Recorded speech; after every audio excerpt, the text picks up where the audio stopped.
Seja bem-vindo ao primeiro episódio do ProClubcast, o podcast do processo. Aqui nós falamos de contencioso, negócios e advocacia na vida real, ou seja, advocacia na prática. Aqui você vê teoria, mas aqui você vê muita aplicação na prática. E hoje, para abrir o nosso primeiro episódio, o meu primeiro convidado não podia ser outra pessoa, senão meu amigo, meu sócio, mentor também do ProClub, Cristiano Pinto Ferreira. Rapaz, ficou bonito esse trem aqui, hein, rapaz? ProClubcast, o podcast do Clube de Processo. O que você acha? Gostou? Ah, ficou bonito.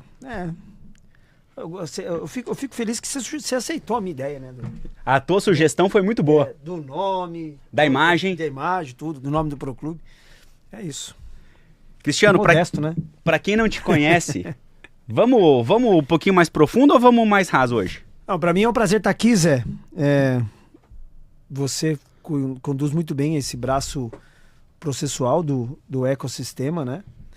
E você é um cara extremamente determinado e focado, um cara que tem os princípios que eu tenho, faz as coisas até darem certo, e estar aqui nesse primeiro episódio desse podcast, com certeza para mim é uma honra. Muito bom. Cris, vamos começar falando um pouquinho de você, mas não do Cris de agora. O Cris é advogado desde quando? Como que ele começou a carreira na advocacia? Quando eu me formei, eu acho que você não era nem nascido ainda. Você nasceu em que ano? 90. Quando eu me formei, você tinha 6 anos de idade. Seu irmão 96, estou pelo Código Civil de 16. Então, quando eu tava lá naquela fase da bagunça, você não era nem projeto ainda, né? Me formei em 96, você nasceu em 90. Você formou em que ano? Eu me formei em 2012. 2012. Eu peguei o código de 2016, é isso? Código de 1916. 1916. Código Civil de 16. E como que foi Eu estudei por Clóvis Bevilacqua. O Código do Bevilacqua. Eram livros assim, e na verdade na faculdade de Direito naquela época você não tinha facilidade que tem de estudar hoje. Você tem uma internet, tem tudo ali. Como era a faculdade naquela época? Era exatamente assim. Para estudar você tinha que comprar os livros. Tinha que ter os livros, né? Na faculdade tinha um livreiro lá, o cara que vendia livro lá na porta da escola. A gente comprava o livro do ano ou o livro daquele semestre e estudava aquele livro. Ia pra faculdade com uma pacoteira, como é que chamava? Vademeco? Vademeco. Mas ainda tem ele. É Vademeco ou Vandemeco? Eu chamo de Vademeco. Vademeco.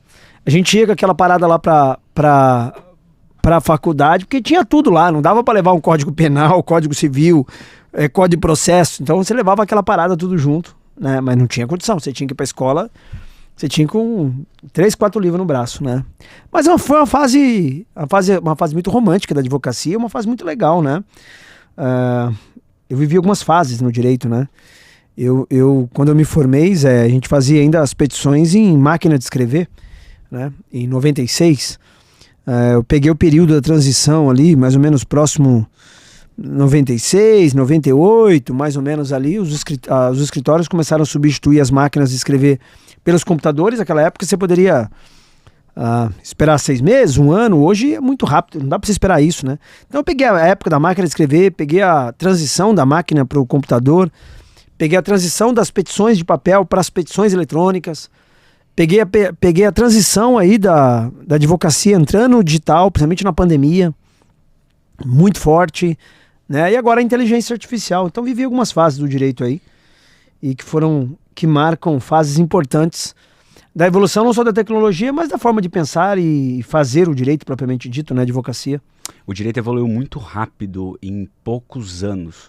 Eu lembro que eu atuei com processos físicos também. Eu fiz carga de processo físico, ia com um carrinho pro fórum fazer carga. Quando a gente pegava aqueles despachos à mão, sim, né? Por isso que a gente deixa aquele espaço na folha de uma petição inicial entre o endereçamento e a qualificação, é justamente para eu colocar autos, processo recebido, quando o carimbo de distribuição na época, né? Era isso. E eu quero me pegar... Se fosse hoje, o sextou seria com o cara com uma foto com a pacoteira de processo embaixo do braço, né? De processo embaixo do braço. Aqueles volumes, né? Lembra? 5 volumes, 10 volumes. Os processos era tudo de capa de papel ainda e tudo amarrado com barbante. Tudo amarrado com barbante. E se a gente puder voltar ao dia 1, Cris, o dia que você abriu o teu escritório, como você começou de cara abrindo o teu escritório? Cara, eu fui no romantismo do direito, né? Abri o escritório numa casa bonita, lá em São José dos Campos, pus uma placa em frente, Chegavam os primeiros clientes, era uma guerra para cobrar R$1.000,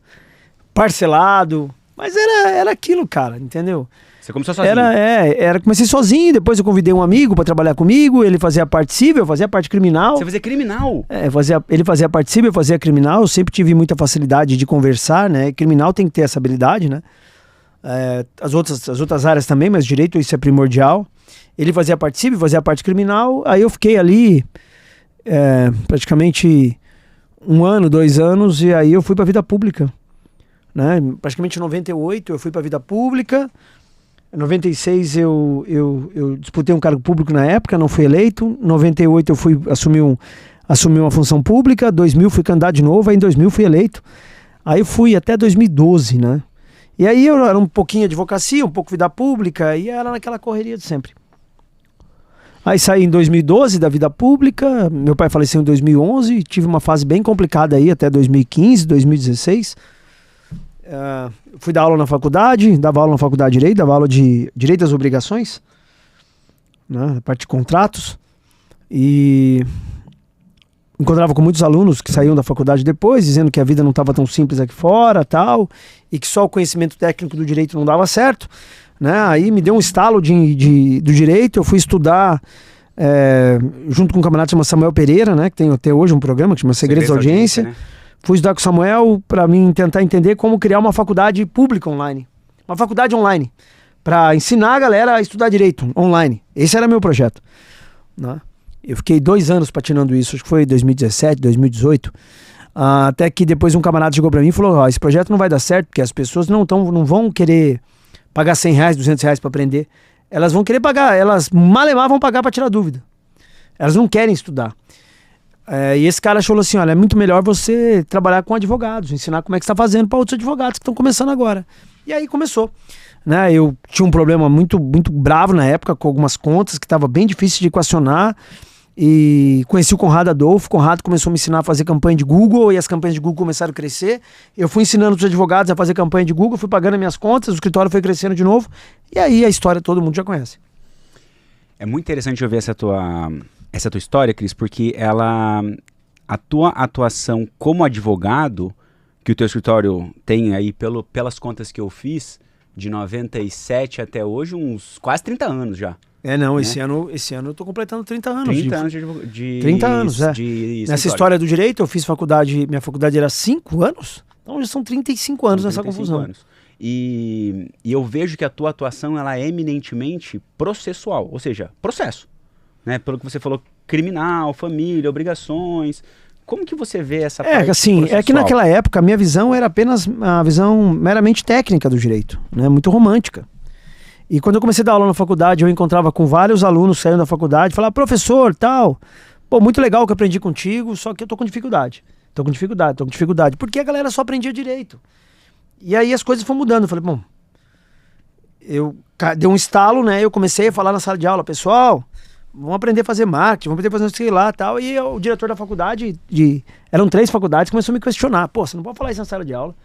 Você tem que ensinar só o direito e é só aquilo e pronto. Eu falei: mas como é que pode? A galera sai da faculdade aqui com problema, né? Até que um dia, somando as 3 faculdades, eu lembro que pagava R$1.500 mais ou menos cada uma. Eu pegava as mesmas matérias nas 3 faculdades, porque ia pegar a mesma semana e já preparava aula para todos, né? Passava domingo em casa corrigindo as provas. Eu passei alguns finais de semana corrigindo prova. E somando as 3 faculdades à época, não dava R$5.000, né? Aí eu falei, cara, aí eu conheci o Conrado, comecei a empreender, aí num mês eu fazia o que dava 1 ano de faculdade na internet. Eu falei, não, para. Isso tá me roubando tempo, eu vou focar nisso. E aí a história, o rumo da vida, a vida deu um rumo. Então, já que você tocou nesse ponto, eu vou nele. Pergunta simples, mas talvez não tão fácil de responder. Por que o advogado não ganha dinheiro hoje? Cara, qual a diferença entre... Acho que o advogado hoje que faz grana, o advogado tem repertório. O que é repertório? Ele domina a parte técnica, mas ele tem visão de empresário. Ele tem noção de marketing, tem noção de gestão, ele tem noção de vendas, noção de ele entende o poder do network, ele sabe que ele precisa se posicionar, ele sabe que ele precisa circular. Então, na minha visão, o advogado hoje que faz grana, o advogado tem repertório. Não só repertório técnico, jurídico, que é obrigação, é condição básica. Mas o advogado que tem visão de empresário, que circula, que está em outros ambientes, que sabe que precisa gravar podcast, tem que fazer uma palestra, publica um livro, entende gestão, ele produz conteúdo. Ele está no movimento. O cara que não se coloca em movimento hoje, fica só no escritório esperando o cliente chegar, esse com toda certeza está tendo muita dificuldade e vai ter muita dificuldade aqui para frente. Esse cara, na minha visão não é que ele vai ser extinto. O cara que é só técnico, ele vai trabalhar para o empresário. O cara que é só técnico, ele vai enriquecer um advogado que é empresário. Né? O advogado que é empresário vai ter uma equipe de advogados técnicos e esse vai fazer muito dinheiro. E aí, com a tua fala, eu lembrei daquele livro que você conhece bem também, de que porque os generalistas vencem os especialistas. E o cara tem uma visão maior, o cara tem uma visão maior de mundo, né? E aí, pegando essa fala, hoje em dia, pro cara que se forma, vale mais a pena ele ser especialista ou ser generalista? Eu acho que ele precisa dominar uma área. Ele precisa ser bom numa coisa. Ó, eu sou bom em contratos. Eu sou bom em direito de família. Ele tem que ser bom numa coisa. Mas eu acho que ele tem que ter visão genérica de outras coisas e somar com outras pessoas. Né? Se o cara for especialista numa área e se ele tiver ao redor dele pessoas especializadas em outras áreas, né? Mesmo que não esteja na estrutura física do escritório dele, mas que ele tenha online relacionamentos com pessoas que dominam outras áreas, se ele souber se posicionar, ele vai atrair diversos clientes. E nessa atrair diversos clientes, olha, eu não toco isso aqui, mas eu tenho um parceiro que toca. Vamos fazer uma parceria? Faz uma parceria com o parceiro. Vamos nessa aí. Se posicionar. O advogado hoje ele tem que se posicionar.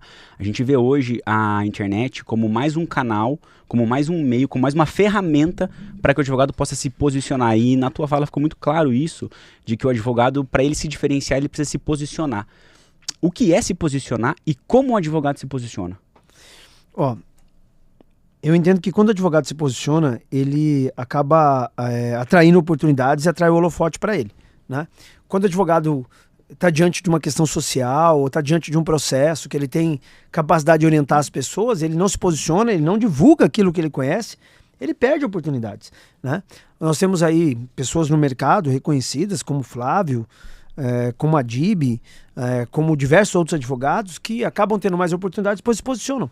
O advogado que não usa o poder da internet para ele compartilhar aquilo que ele sabe, falar aquilo que ele acredita, ele passa meio que esquecido, ele perde muita oportunidade. Ah, mas Cristiano sempre foi assim? Não era assim antes. Né? Sempre teve uma estratégia de marketing. No meu escritório, por exemplo, quando o cliente chegava, eu tinha na parede uma pacoteira de diplomas, certificados de treinamentos que eu fiz num quadro de vidro. Aquilo era a apresentação. Era prova social, né? Era a prova social da época. Hoje, qual é a prova social? A rede social, né? O Instagram, o LinkedIn, não é mais uma rede social, é uma rede de negócios. Quando você não se posiciona ali, você perde oportunidade, você perde negócio. E como advogado... As pessoas gostam de acompanhar a tua rotina, sabe? E como advogado consegue utilizar as redes sociais, todas elas que você trouxe, Insta, YouTube, LinkedIn, e também trazer um pouco da vida pessoal, porque o cliente ele também não quer só ver entendimento do STJ, ele não quer que você fale de jurídico, ele quer te conhecer, né? Vamos lá, vamos pegar um exemplo que a gente se encontra sempre na academia de manhã. Quando você vai na internet, posta na academia, 5 horas da manhã, 6 horas da manhã, todo santo dia. O cara vai olhar pra você e falar assim, pô, esse advogado se cuida, esse advogado é disciplinado, esse advogado se valoriza, esse advogado tem minimamente capacidade e disciplina e energia de cuidar do meu negócio. Como é que você vai... Eu acredito que a galera tá acompanhando agora, quem não é advogado, não vai contratar um advogado que não se cuida, não tem disciplina, não estuda, não se dedica, não é? Então, usar o poder da internet, passar seus princípios, passar de fato quem você é, porque na prática, o cliente não vai contratar o advogado só pelo domínio do conhecimento técnico. Ele vai contratar o advogado pelo aquilo que o advogado fala, aquilo que o advogado acredita, como ele se comporta, os ambientes que ele frequenta, com quem ele se associa, né? Eu tenho clientes que me acompanham fielmente no Insta e respondem minhas caixinhas de pergunta, respondem os meus stories, de fato interagem comigo, e muitas das vezes quando eles conversam comigo, os meus clientes começam falando de eu vi que você fez tal coisa, eu tô vendo que você tá fazendo tal coisa. Existe um livro que eu gosto muito, chama Story Branding, que fala exatamente sobre isso, né? De construir essa história, de construir essa narrativa. Então, essa tua história, essa narrativa diária de você ir pro teu escritório, trabalhar, ir buscar a família, estudar, dar aula, essa rotina de audiência, as pessoas gostam dessa história, né? E se você souber contar bem essa história, com toda certeza as pessoas vão se conectar com você, porque as pessoas só vão te contratar se tiver algum tipo de conexão. Se não tiver conexão nenhuma, como é que a pessoa vai te contratar? Já que a gente entrou nessa parte, uma dúvida que muita gente tem é, primeiro, eu conto essa história no feed ou no Insta? E segundo, No feed e no Stories, né? Acho que deve contar nos dois. Nós contamos essa história sua esses dias num post no feed. Deu muito bom aquele vídeo. Por quê? Por que deu bom? Analisando várias coisas. É uma história. Eu saindo de casa, conversando, como te conheci, indo pro teu escritório. As pessoas gostam disso. É como se fosse um capítulo de uma novela. As pessoas gostam de acompanhar. Então, feed para novos seguidores e o eu acredito story... Eu acredito que o feed vai te apresentar e o Stories vai te conectar. Não é? Mas assim, não é eu vou fazer um post de feed hoje, outro stories amanhã. Não é, a conexão não acontece assim. A conexão, na minha visão, ela acontece quando você faz repetidamente certa coisa. As pessoas vão te acompanhando. Então, aquelas pessoas que comentaram o teu conteúdo, não comentaram o teu conteúdo apenas pelo conteúdo. São pessoas que já acompanhavam, já estão na rotina. Eu vi gente lá falar, sempre foi um bom advogado. São pessoas que vão acompanhando a tua história. Então, o acompanhar a história, o engajamento, o retorno financeiro é mera consequência. É mero reflexo de aquilo que você faz diariamente. Sabe como eu vejo as redes sociais? Muito parecido com o que você disse. Eu acredito que o cliente contrata o advogado por um atributo, que é a confiança. Eu confio que você vai resolver o meu problema. Mas a confiança não é apenas pelo conhecimento técnico que você demonstra. Mas aí que eu ia chegar. É pela rotina que você compartilha. E no meu ponto de vista, a gente pode e deve usar as redes sociais como um critério de gerar uma confiança com o meu cliente ou com o meu potencial cliente. Então, o fato de o meu potencial cliente estar me enxergando, estar me acompanhando, estar me vendo, gera uma confiança como se ele já fosse teu amigo. Porque, quer ver? Lembra lá em Harvard esse ano que nós estivemos? Quantas pessoas vieram conversar com você que pareciam que para elas você já era íntimo e você não as conhecia? Então, porque a pessoa acompanha a tua rotina, né? A pessoa tá te acompanhando no dia a dia. Então, a pessoa sabe quem é você, com quem você se conecta, como você pensa, os ambientes que você frequenta. Tudo isso vai gerando conexão, né? Então, o ponto da contratação do advogado é apenas um momento reflexo da pré-suasão trabalhada antes. Né? O Robert Cialdini tem um livro também que chama Pré-Suasão, né? Ele tem Armas da Persuasão, ele tem um outro, chama Pré-Suasão.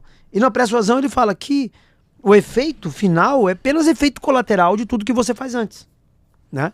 Então esse efeito colateral da pessoa te contratar não é muito... É reflexo da academia, reflexo do livro, dos ambientes que você tá, daquilo que você fala, da tua rotina, da disciplina. E a galera se perde porque a galera não tem disciplina. Eles fazem uma vez quer ter resultado. As coisas não acontecem assim. As pessoas não têm estamina para segurar o rojão de fazer as coisas até que de fato aconteça. As pessoas vão fazendo, né? Faz um dia, depois fica alguns dias sem fazer, depois faz de novo. Se não tiver constância, com tudo na vida, esquece, não vai prosperar. Nesse sentido, você acredita que constância é um dos principais atributos ou características de um advogado de sucesso hoje, de um profissional de sucesso hoje, ou tem algum outro acima dele? Eu não acredito, eu tenho certeza absoluta, não é só do advogado não, de tudo. O cara quer ficar forte, ele tem que ir meses seguidos na academia. O cara quer ficar inteligente, ele tem que estudar meses, se dedicar meses. Ele quer ter uma advocacia de sucesso, ele vai ter que trabalhar bastante tempo. Não é uma coisa que ele vai fazer em um mês, né? Eu acho que a galera precisa entender que o que acontece hoje é apenas efeito colateral de tudo que foi feito lá para trás. É o que a gente nunca começa do zero, né? Porque a gente sempre traz uma bagagem, né? Esse livro é muito bom. Tem um livro que chama Efeito Cumulativo, né? Ele fala exatamente isso. Bem ou mal, é reflexo do que você fez antes.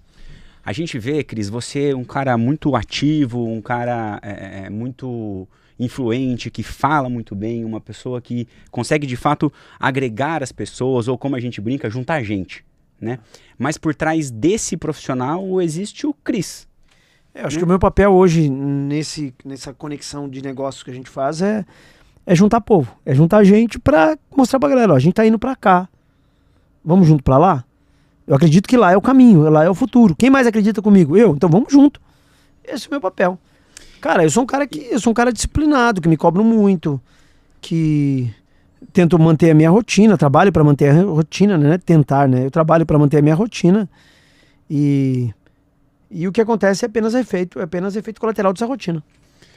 Eu sei que você tem uma relação muito boa com a sua família, a gente é muito amigo nesse sentido também, teus filhos, a Mariana. Como é o Cris fora das redes sociais, ou como é o Cris num domingo em casa, ou numa viagem com a família? Hoje, a minha luta não é para ser menos preocupado, sabe?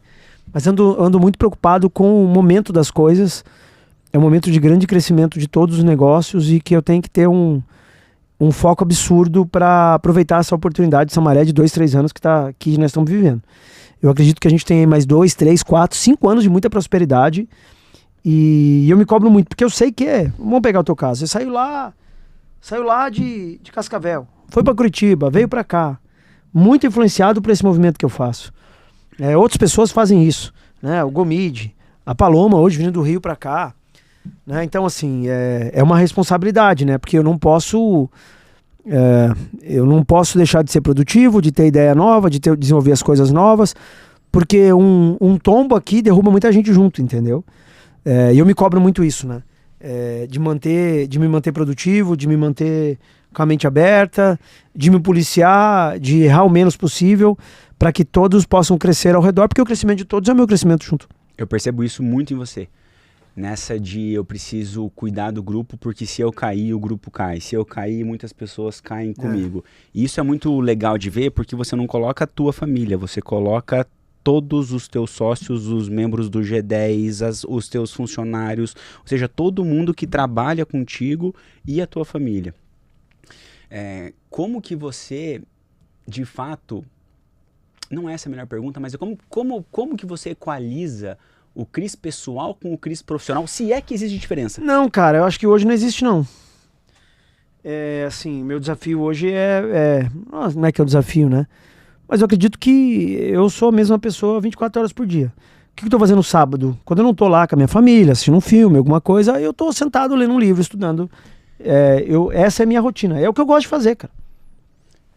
É o que eu gosto de fazer, porque eu me cobro, eu já vivi fases bem complicadas e bem difíceis. Bem difíceis. E eu não quero voltar pra lá, entendeu?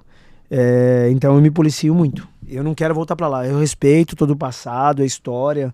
Nossa, sou muito grato de onde eu vim, tudo. Mas eu não quero voltar pra lá, não, cara. E pra mim não voltar pra lá, o professor Clóvis de Barros fala bastante sobre isso, Augusto Cury fala bastante sobre isso. Se a gente não se policiar, não cuidar da mente, a gente vai virar andante, cara. Essa é a verdade. Porque a mente humana, ela não quer que você evolua, não quer que você lê, não quer que você durma até mais tarde, quer que você coma gordura, ela quer que você faça tudo errado. Não é? Porque ela tá querendo te blindar.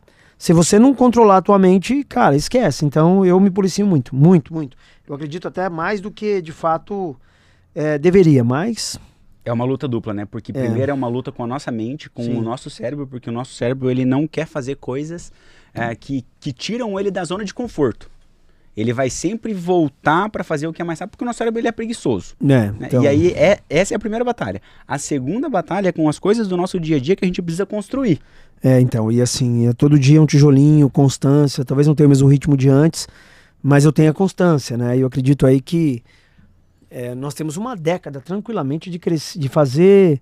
Tava conversando com um amigo agora, na hora do almoço, ele falou, Cristiano, você tem na sua mão hoje a oportunidade de fazer em 5 anos o que a tua família inteira não fez em 50.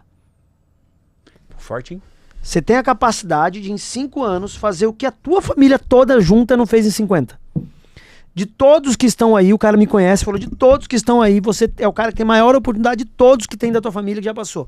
Não é que... É porque eles estavam em outro momento, né? Eles viveram outros momentos. Sim. Eles vieram em outro momento. Hoje o meu momento é diferente.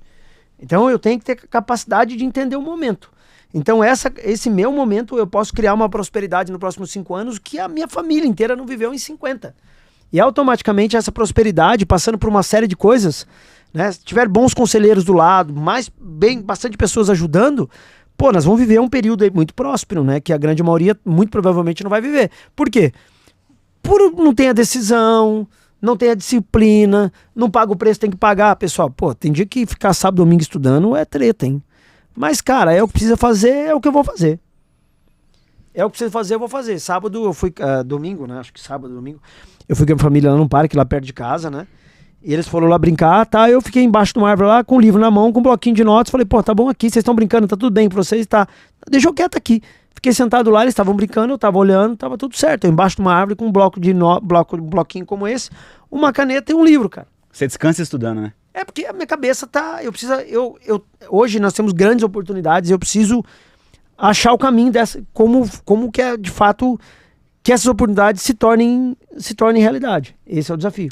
Deixa eu pegar esse gancho que você disse De que Porque assim, eu me preocupo muito, Zé. De fato, isso não é nada, é algo que eu falo publicamente, que eu sei que nós podemos fazer em 5 anos o que muitos não fizeram em 50, e acertando o fio da meada, eu faço prosperidade para você, faço prosperidade para tantos outros, né? Não é que eu faço, o conjunto vai fazer. É o conjunto. Pegando essa ideia dos 5 anos, a gente tem um livro muito, muito famoso do Empresas Feitas para Vencer, do Jim Collins, que na época ele projetava 10 anos.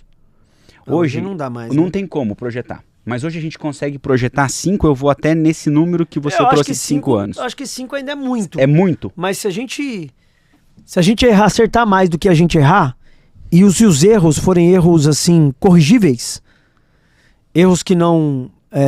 hoje eu tenho muito cuidado nas coisas que eu vou fazer, né? Ver se, olha, isso que eu estou fazendo, o erro dele pode um erro que pode derrubar tudo, né? Eu tenho muito cuidado com isso, mas se a gente acertar mais do que errar, e a gente tem acertado mais do que tá errando, nesse mesmo ritmo, nós vamos crescer absurdamente.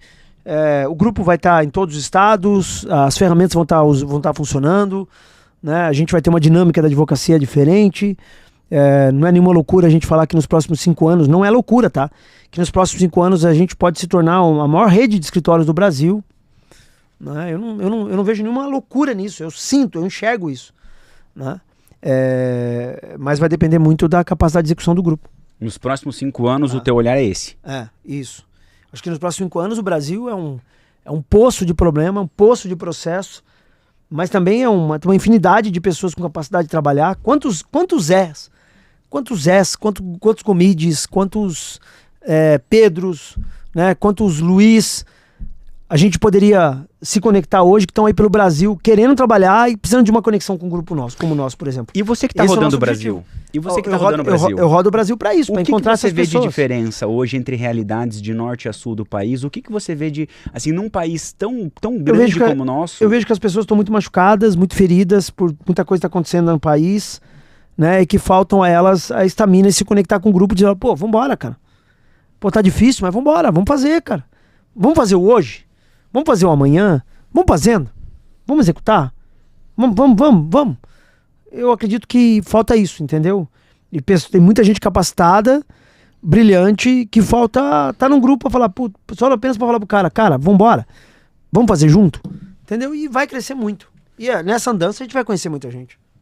Então, você acredita que a pessoa, quando ela tem um grupo, quando ela tem um mastermind, talvez igual o... uma mente mestra, como dizia Napoleon Hill, né? Quando ela tá se conectada com pessoas que estão nessa evolução constante, com toda certeza... Se você pudesse emprestar uma habilidade que você tem, ou melhor, vamos lá, qual que hoje é a tua principal habilidade, no teu ponto de vista? Eu acredito que é conectar pessoas. Eu acho que é ter visão do que, para onde a gente está indo e conectar pessoas. Se você pudesse emprestar uma habilidade para um jovem advogado, para uma pessoa que se formou agora, você emprestaria essa habilidade ou alguma outra? Cara, se eu pudesse, cara, assim, talvez seria a habilidade de... É que não tem como, né? Hoje, assim, pode estar um caos, mas eu tô tranquilo. Porque eu sei que eu já passei por tantos outros e esse... Picos e vales, né, o livro? E eu vou passar de novo, cara. Então, se eu pudesse entregar uma habilidade, compartilhar uma habilidade, seria no sentido de falar, de ter mais calma, né? Ontem a gente está gravando esse podcast hoje, um dia depois do jogo do Brasil e Japão. Né? O grande comentário hoje da internet é que eu tiraria o Casemiro, eu tiraria isso aqui lá, e o técnico, tranquilo. Depois da entrevista do jogo ontem, o técnico falou assim, momento de caos, momento de alegria é um momento. É um momento. Então, assim, eu sei que hoje é um momento, cara, que eu tô passando hoje é um momento. Se eu tiver sabedoria e capacidade, eu vou sair dele. Então, se eu pudesse compartilhar, é que, olha, você que está nos assistindo agora, você está no momento de caos, momento de alegria, saiba, é o livro dos 5 segundos, do Mel Gobbs, eu acho. Deu certo, comemora 5 segundos, tá ruim, lamenta 5 segundos e vamos pro próximo. As pessoas, elas acabam ficando muito num looping de fracasso ou de vitória. Eu vejo isso muito também na parte processual. As pessoas, elas ficam muito assim, olha, deu certo aqui com esse processo, venci esse processo e comemora esse processo por, sei lá, 5 meses, 6 meses, 10 meses e esquece eventualmente de entender o porquê de fato, né? Por que ganhou, por que perdeu.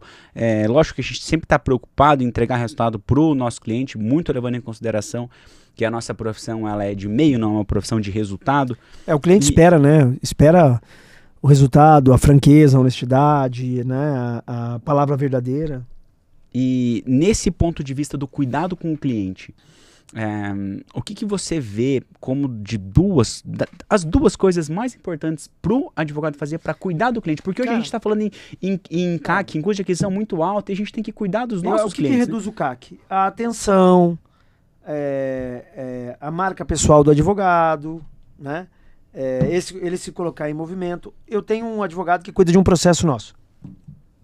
Você cuida de alguns, eu tenho advogados que cuidam de outros. Ontem eu liguei para ele, de um advogado de uma questão específica. E eu mandei mensagem para ele, 4 dias seguidos ele não respondia. Aí eu mandei para um amigo meu, falou, avisa o fulano de tal, pra ele me responder. Aí o cara, oi, não sei o que lá tal. Eu falei, meu amigo, a vez de eu ficar te mandando mensagem, você não poderia me mandar um relatório mensal a cada 45 dias do que tá acontecendo?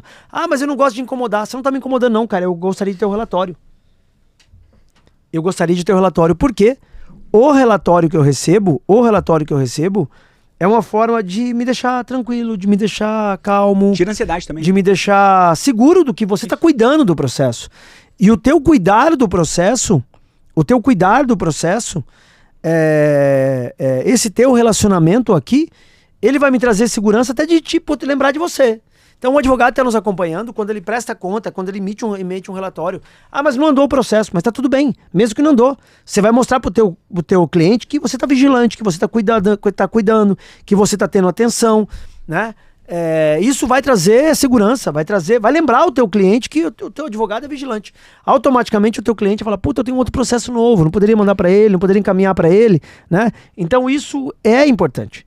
O advogado, ele precisa ter isso. Então essa ferramenta de prestar contas, de mostrar para o seu cliente que você está dando atenção, isso é fundamental, né? Então, assim, é uma coisa simples, cara. Eu sempre digo isso. O advogado, ele não pode sumir.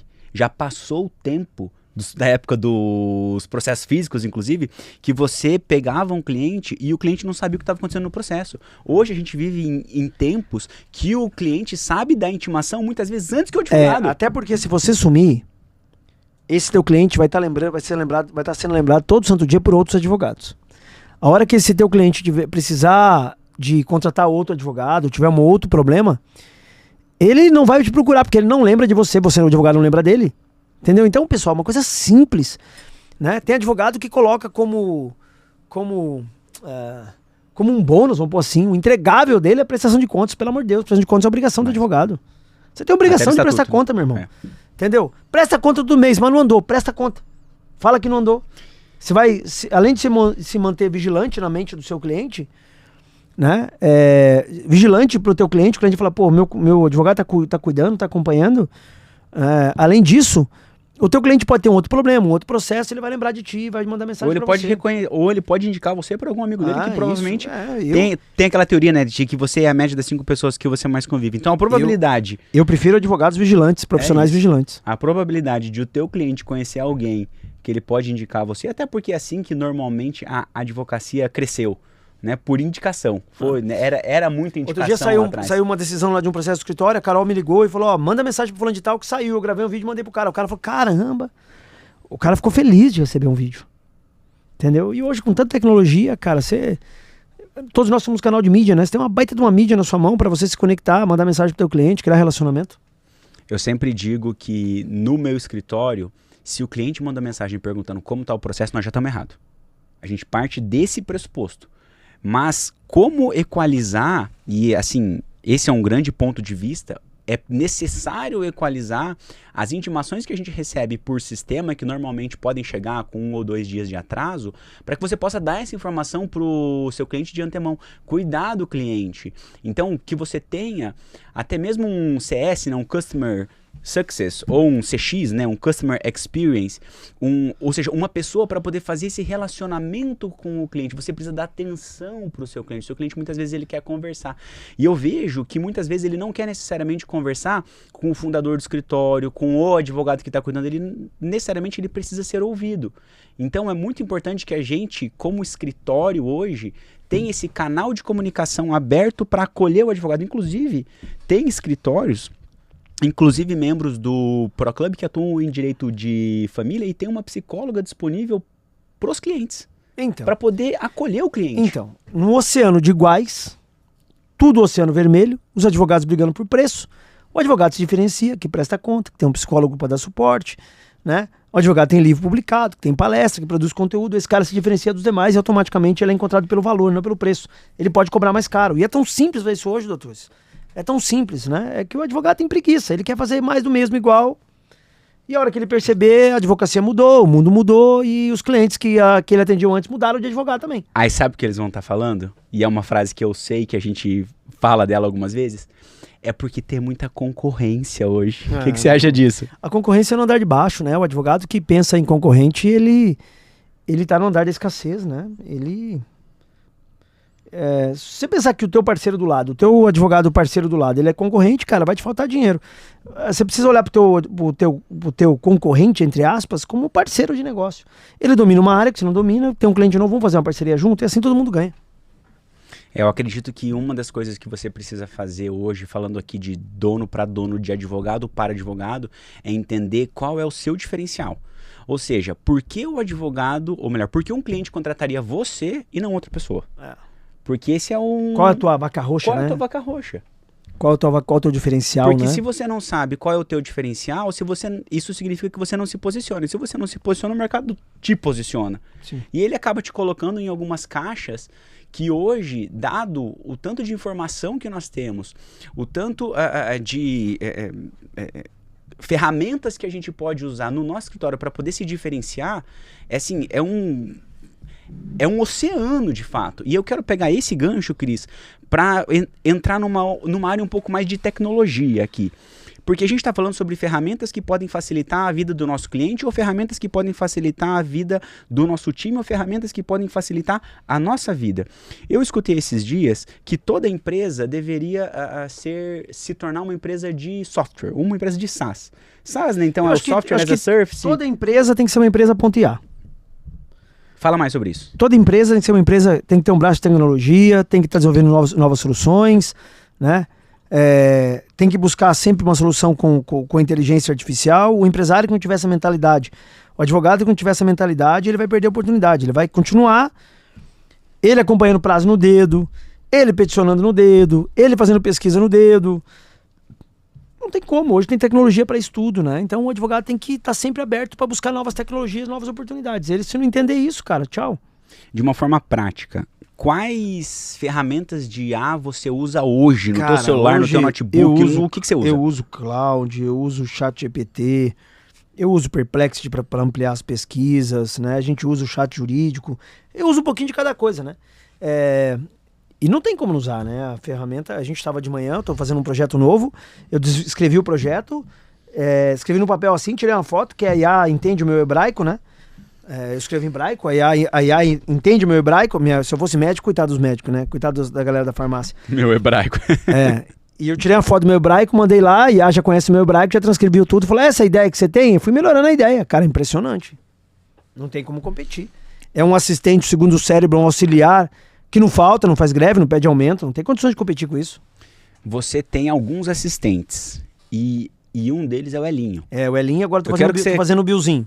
Isso. Explica pra eles o que é esse assistente, mas principalmente como montar um assistente no dia a dia deles. Eu gravei mais de 200 aulas lá do palestras, conteúdos, vídeos do Elon Musk. Transformei isso num material e criei um assistente dentro do ChatGPT do Elon Musk. Eu clonei a mentalidade dele e criei um assistente. Agora eu tô clonando a mentalidade do Bill Gates. Tô gravando vários conteúdos do Bill Gates. Vou criar o Billzinho. Que aí eu posso pôr o Billzinho pra conversar com o Elinho. Em cima da minha ideia. Cara, essa é uma loucura que vai sair de lá. Mas nada, cara. Sai coisas de lá. Assim que fala, pô, tem razão, cara. Como é que eu não tinha pensado nisso? ela serve para ampliar e não ter ponto cego. Ela serve para ampliar a visão e não ter ponto cego. Ele serve para me trazer, às vezes, uma visão que é tão lógica que eu não consigo enxergar. Isso. Porque o mais difícil é enxergar o lógico, né? Ele traz uma possibilidade do lógico que eu não consigo enxergar. E aí, assim, são coisas assim que fala, cara... mas não quer dizer que você não precisa acatar, você não precisa aceitar. Mas se tiver uma ferramenta dessa que ela te dá uma opinião diferente, cara, ela faz enxergar algo óbvio que você não enxergou. Né? E aí é fundamental, né? A inteligência artificial me ajudou algumas vezes já justamente sobre isso. Sobre colocar na mesa pontos de vistas que eu não tinha. Porque você não consegue saber qual é o conhecimento da máquina, onde a máquina acessa. É isso. Aonde ela vai buscar. Então ela acredita que vai buscar no mundo uma série de conhecimentos, só que se você guiou o conhecimento, gerando um conteúdo para ela, fala, olha, eu quero que você, baseado nesse conteúdo, me dê tua opinião. E quanto mais você usa, mais ela... Cara, é impressionante as respostas que a máquina me dá. São respostas perfeitas. Eu falo, cara, como é que essa máquina lembrou dessa coisa que aconteceu tal dia lá e trouxe esse assunto nessa conversa agora? Como, né? É absurdo. Mas, e aí a gente entra nessa parte de tecnologia, de inteligência artificial, nos tribunais. Como que você vê a atuação dos tribunais, ou melhor, de julgadores usando inteligência artificial? Porque assim, ó, deixa eu contextualizar. Em tempos de inteligência artificial, eu vejo que advogado usando IA, judiciário usando IA, e não tô falando isso como uma coisa negativa, tá? Eu gosto disso. Eu defendo que talvez o único ponto que o advogado tenha para poder defender o seu cliente ali cara a cara com o desembargador seja numa sustentação oral, por exemplo. Porque é o momento de ele usar a palavra, é o momento de ele se dirigir, trazer emoções, é o momento dele de fato falar para o cliente. Eu sei que o Tribunal de São Paulo, o STF, são todos tribunais que já usam IA. Né? Decisões comuns lá, petições comuns, né? Como é que é o nome técnico disso? Sentenças, decisões comuns. Essas decisões rotineiras do dia a dia, de processos comuns, é tudo feito resposta com IA. Não é? Tudo feito com IA. Não, assim, como é que o advogado... Outro dia eu fui fazer um evento e aí eu vi um advogado olhando pro outro falando assim, você usa IA? Como se estivesse dizendo assim, né, Caio? Você usa droga? Né? Pô, cara, pelo amor de Deus, cara. E um processo é uma coisa da rotina, uma coisa normal, natural e faz parte. Né? Se o advogado que não usa, ele não é menos advogado que o outro, pelo contrário, na minha visão ele é mais advogado, ele tá usando a tecnologia para trazer para ele talvez uma visão que ele não tinha enxergado. Para contribuir, o Marcos Abusaf, para dar os créditos para ele, um amigo nosso que atua muito com IA, fez uma pesquisa e existem hoje 178 sistemas de IA nos tribunais do Brasil. Nós temos 178 tribunais usando inteligência artificial. E no teu ponto de vista, você acredita que isso vai melhorar ou não? Ou como que você vê isso pro jurisdicionado, pro cliente? Eu acho que vai trazer mais precisão, vai trazer mais agilidade, mais a capacidade humana de acompanhar, né? Precisa fazer uma petição com o IA, a IA faz o básico ali. Mas sempre vai ter que ter um toque humano, experiência humana, toque humano, acompanhamento. Isso vai fazer muita diferença, né? Então, eu acredito que o futuro vai ser entre ecossistemas de IAs, a gente está resolvendo os nossos aqui, vai ser batalha entre o escritório tal e o escritório tal, que é basicamente quem alimentou melhor a IA vai ter mais poder de decisão e de visão, mas sempre a capacidade humana acompanhando. Pra gente caminhar pro fim já, Cris. Passou rápido, né? Passou rápido, né? Eu quero te fazer uma pergunta. Eu acredito que esse podcast teu é fundamental. Você vai trazer pessoas aqui de renome, pessoas capacitadas, vai criar o processo em debate aqui, né? Eu acho fundamental, acho que você deveria também criar aqui, gravar trechos de atualização legislativa, de como, não só podcasts de entrevistas, mas gerar conteúdo de principais dicas, de como todo aquele conteúdo que você gera no Insta, você deve transformar para cá em esses carrosséis técnicos, transformar em vídeo aqui no YouTube, que com toda certeza vai ajudar muita gente. Então vamos lá, se vocês querem esses conteúdos, comentem aqui dizendo eu quero, e aí a gente vai colocar isso na nossa produção aqui também, né? Mas Cris, para ir pro final, existe provavelmente alguma pergunta que ninguém te fez ainda? Rapaz, eu quero que você fale agora pra gente fechar alguma pergunta que alguém não te perguntou ainda. Cara, muita gente pergunta muita coisa. Não tem uma pergunta que as pessoas não me perguntaram. Eu acho que as pessoas As pessoas percebem para onde está indo, mas as pessoas não perguntam para onde a gente está indo. Então vamos melhorar. Né? Hoje nós tivemos uma reunião do grupo e ficou bem claro para onde a gente está indo. As pessoas percebem, mas as pessoas não perguntam, né? Para onde a gente está indo. Hoje a gente está indo para a expansão da rede de escritórios, usando tecnologia, usando a base de advogados que nós temos, que é o projeto que eu acredito. Eu acho que o Brasil é uma oportunidade absurda de processo. O advogado que tiver a visão de se posicionar na internet, de se capacitar e acompanhar a tecnologia, esse cara vai prosperar muito tempo ainda. É isso. Tem um recado final? Algo que você queira trazer por fim? Estude, se dedique, se atualize e fique conectado aqui no Pro Clubcast, o podcast do Clube do Processo, que com certeza vai aprender bastante. É isso, pessoal. Esse foi o nosso primeiro episódio. Falamos aqui hoje muito sobre gestão, um pouco sobre inteligência artificial, sobre o futuro do direito dos próximos 5 anos, pelo menos, né, um futuro que a gente consegue desenhar aí. Ouvimos um pouquinho que o Cristiano começou no direito criminal. Se você gostou desse vídeo, né, deixa o like, deixa compartilha o vídeo. Segue o canal para sempre que tiver conteúdo novo você ser atualizado. E como o pessoal te encontra nas redes sociais? Advogado 10x. @advogado 10x e vocês me encontram no @JoséRafaelBF. Se inscrevam no canal, continue conosco na continuidade do nosso podcast, o Clube do Processo. Valeu, pessoal. Tchau!